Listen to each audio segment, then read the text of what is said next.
1 जनवरी 2025 Brazil में स्थित एक राज्य पियाउई के एक परिवार के 9 सदस्य एक डिश को खाने के बाद बीमार पड़ जाते हैं और अगले कुछ दिनों में इनमें से 5 लोगों की मौत हो जाती है।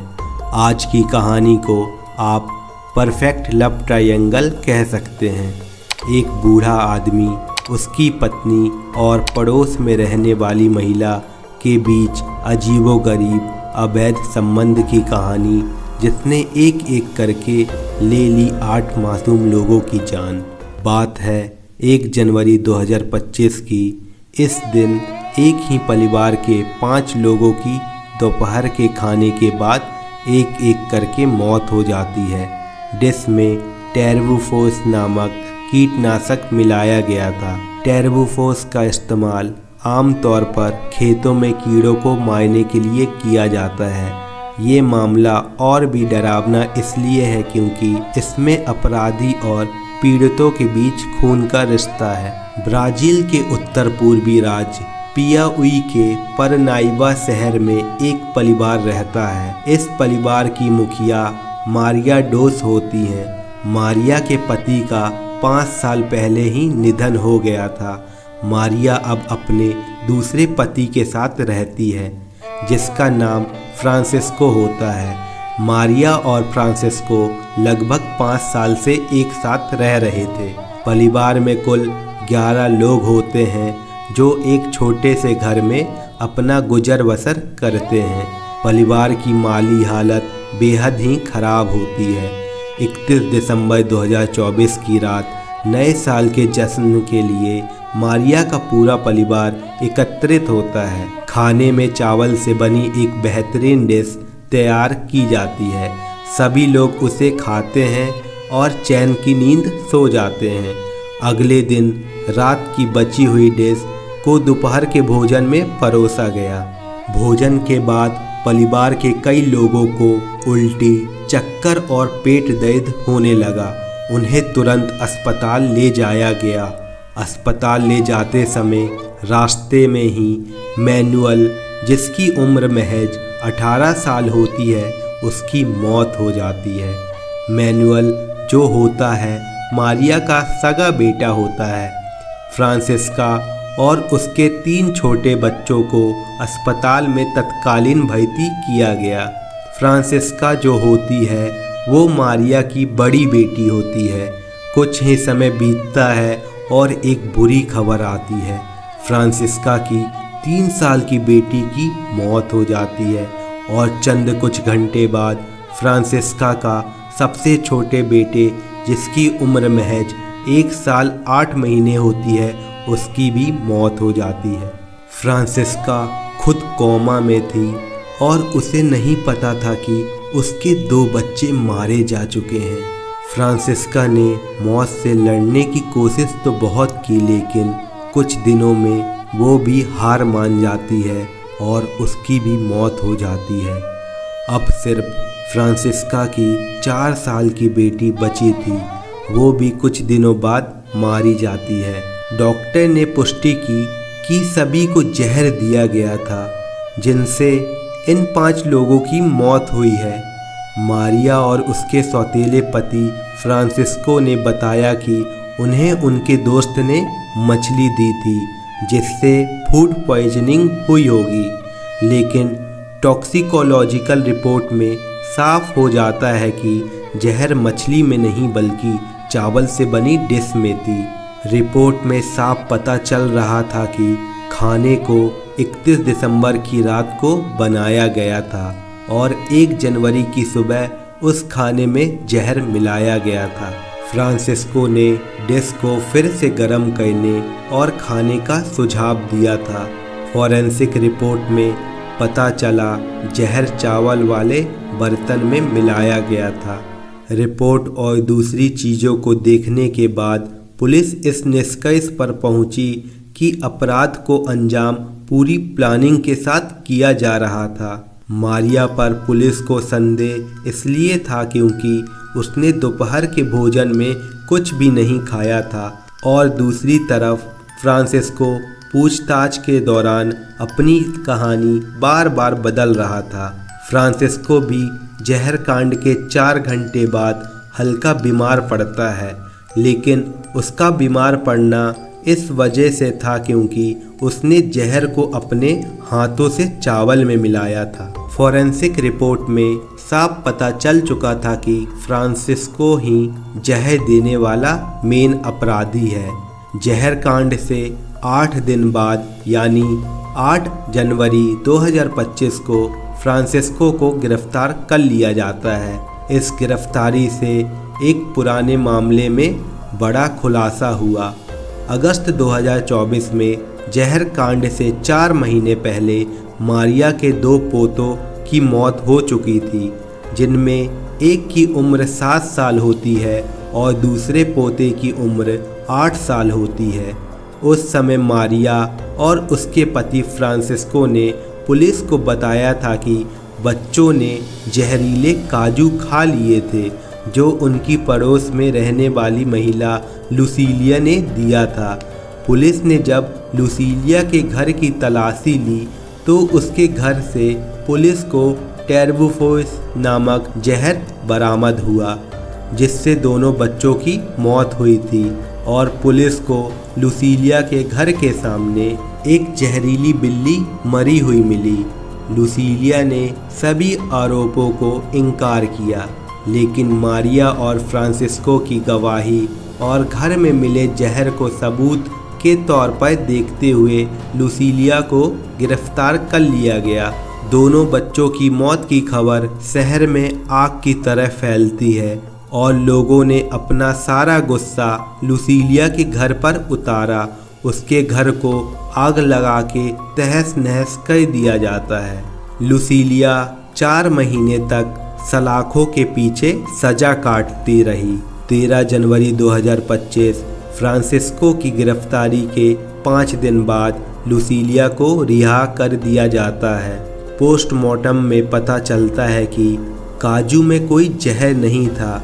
अब उन दोनों बच्चों की मौत का संदेह भी फ्रांसिस्को पर ही जा रहा था। अगर आपको लग रहा है कि लुसीलिया की रिहाई और फ्रांसिस्को की गिरफ्तारी से मामला समाप्त हो गया, तो ये आपका वहम है। केस एक नया मोड़ तब लेता है जब 31 जनवरी को यानी जहर कांड के 1 महीने बाद मारिया को गिरफ्तार कर लिया जाता है। पुलिस इन्वेस्टिगेशन में पता चलता है कि मारिया और उसके सौतेले पति फ्रांसिस्को दोनों ने साथ मिलकर अपने ही बच्चे और पोते पोतियों को जहर दिया था। मारिया पर पुलिस को संदेह तब हुआ जब 22 जनवरी को उसकी पड़ोसी जोसलीने की मौत होती है, जिसने मारिया के घर पर कॉफ़ी पी थी। अगर असली मुजरिम सलाखों के पीछे कैद है तो फिर जोसलीने की मौत के पीछे का क्या राज है? जब पुलिस ने गहराई से जांच की तो उन्हें पता चला कि मारिया और जोसलीने दोनों महिला के बीच अवैध संबंध था। और हैरानी की बात यह है कि फ्रांसिस्को, जो मारिया का पति होता है, उसे भी पता था कि उसकी पत्नी का पड़ोस में रहने वाली महिला जोसलीने के साथ अवैध संबंध है।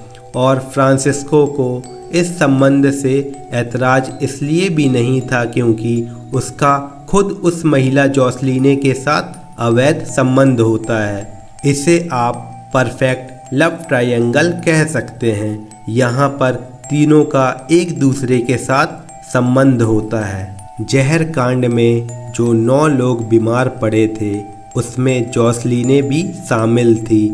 कुछ दिनों के इलाज के बाद वो ठीक हो जाती हैं। जोसलीने स्वस्थ होने के बाद मारिया के पोते पोतियों की देखभाल कर रही थी जब वे अस्पताल में भर्ती थे। यहाँ तक कि उसने अपनी नौकरी तक छोड़ दी ताकि वे बच्चों की अच्छे से देखभाल कर सकें। लेकिन जोसलीने खुद जहरीली कॉफ़ी का शिकार बन जाती है, जिसे मारिया ने उसे पिलाई थी। मारिया से पूछताछ के दौरान उसने बताया कि जोसलीने को हार्ट अटैक आया था, लेकिन फॉरेंसिक रिपोर्ट में साफ दिख रहा था कि कॉफ़ी के कप में टेरवुफोइस मिलाया गया था। 22 जनवरी को जोसलेने की मौत होती है और 31 जनवरी 2025 को यानी फॉरेंसिक रिपोर्ट आने के बाद मारिया को पुलिस जोसलिनो को जहर देने के संदेह पर गिरफ्तार कर लेती है। पुलिस ने जब अपने तरीके से पूछताछ की तो कुछ समय में ही मारिया टूट गई और उसने अपना गुनाह कबूल कर लिया। अब मारिया एक एक करके परिवार के सारे राज खोलती है जो उस चार दीवारी के पीछे कैद थे। मारिया बताती है कि परिवार बेहद बड़ा था और आमदनी का हमारे पास कोई स्रोत नहीं था। तब मैंने और फ्रांसिस्को ने मिलकर एक योजना बनाई जिसका मकसद था परिवार के खर्चों को कम करना। फ्रांसिस्को अपनी योजना मारिया को बताता है। वो कहता है कि हम एक एक करके परिवार के बाकी सदस्यों को मौत के घाट उतार देंगे ताकि हम अपनी बाकी की ज़िंदगी मौज से काट सकें। मारिया अपने सगे परिवार को मारने के लिए फ्रांसिस्को की योजना में शामिल हो जाती है। फ्रांसिस्को जो मारिया के बच्चों का सौतेला पिता होता है वो मारिया से तो प्यार करता है लेकिन वो उसके परिवार से बेहद नफरत करता है। फ्रांसिस्को को मारिया की बेटी फ्रांसिस्का से सबसे ज़्यादा नफरत होती है। उसका कहना था कि फ्रांसिस्का के सारे दोस्त निकम्मे हैं और यहाँ तक कि जो फ्रांसिस्का सॉन्ग सुनती थी उस सॉन्ग से भी उसके सौतेले पिता को नफरत थी। फ्रांसिस्का के बच्चों पर फ्रांसिस्को का कहना था कि वो बहुत खर्चीले हैं और घर में हमेशा तोड़ फोड़ करते हैं। फ्रांसिस्को बच्चों से इस कदर नफरत करता था कि आप सोच भी नहीं सकते। घर में खाना बनने के बाद फ्रांसिस्को उसे एक बॉक्स में रख दिया करता और उस बॉक्स पर ताला लटका देता और ताले की चाबी पूरे समय वो अपने गले में लटका कर रखता। घर में खाना कब खाना है, किसे खाना है, सब कुछ फ्रांसिस्को डिसाइड करता और परिवार के लोगों को अक्सर भूखा ही रहना पड़ता। ये सब करते करते फ्रांसिस्को तंग आ चुका था और इस सब से छुटकारा पाकर वो मौज की ज़िंदगी जीना चाहता था। अपने अपराध को अंजाम देने के लिए अब वो एक किताब का सहारा लेता है। किताब में लोगों को जहर देने के तरीके बताए गए थे। उसने एक पेज को खास तौर पर हाईलाइट किया था जिसमें लिखा था अपराध को छिपाने के लिए जहर का प्रभावी और स्वाधीन होना जरूरी होता है। सारी जानकारी इकट्ठा करने के बाद फ्रांसिस्को अपना पहला कदम उठाता है। बात है 22 अगस्त 2024 की। उसने फ्रांसिस्का के 2 बेटे जिनकी उम्र महज 7 और 8 साल होती है वो उनके लिए काजू का जूस तैयार करता है और उसमें जहर मिला देता है और वही जहरीला जूस उन 2 मासूम बच्चों को पिला देता है। मासूम बच्चे ये सोच भी नहीं सकते थे कि उनका सौतेला नाना उन्हें जहर दे रहा था। मौत हो जाने के बाद फ्रांसिस्को और मारिया ने पड़ोस में रहने वाली बुजुर्ग महिला लुसीलिया पर झूठा आरोप लगा दिया कि उसी ने बच्चों को जहरीले काजू दिए थे, जिसके चलते बच्चों की मौत हुई है। जब मौत का इल्ज़ाम उनके ऊपर नहीं आता है तो हत्यारे जोड़े का आत्मविश्वास और बढ़ जाता है। उन्हें लगता है कि उनकी योजना काम कर रही है, इसलिए अब वो 1 जनवरी 2025 को परिवार के सभी सदस्यों को ख़त्म करने की फिराक में थे और इस बार जहर चावल से बनी एक डिश में मिलाया जाता है जिससे परिवार के 5 लोगों की मौत होती है। और इस बार भी उन्होंने कत्ल करने से पहले योजना बना रखी थी। इस बार उन्होंने पुलिस को बताया कि उनके दोस्त ने उन्हें मछली दी थी जिसे खाने से सबको फूड पॉइजनिंग हुई होगी। उन्हें लगा था कि इस बार भी वो आरोप किसी और पर डाल देंगे और उन्हें पुलिस कभी नहीं पकड़ पाएगी, लेकिन दोनों पति पत्नी को सलाखों के पीछे भेज दिया जाता है। दोनों ने साथ मिलके कुल 8 कत्ल करे थे। ये 8 लोगों के अलावा घर में और 2 लोगों की मौत हो चुकी थी।